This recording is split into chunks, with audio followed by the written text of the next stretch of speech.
জুতা নিয়েই যে এত সুন্দরভাবে নির্বাচনটা সম্পূর্ণ হলো, সত্যি খুবই আনন্দিত লাগছে যে কোনো বিশৃঙ্খলা হয়নি, খুব সুন্দরভাবে শালীনভাবে শৃঙ্খলতার সাথে যে হয়েছে এর জন্য আমি কৃতজ্ঞতা জানাচ্ছি। এবং সত্যি কথা বলতে এখন যেহেতু ইলেকশন শেষ, তো আমি এখন কিছু আপনার সাথে সত্যি কথা শেয়ার করবো।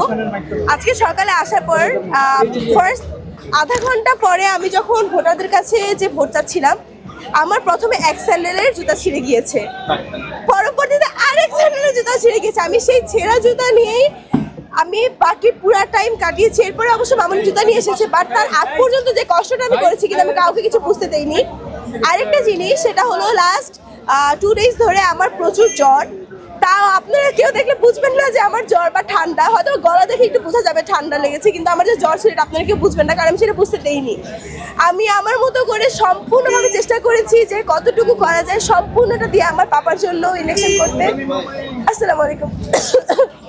তো আলহামদুলিল্লাহ আমি সার্থক নিজেকে মনে করছি যে আমি কতটা ভাগ্যবান।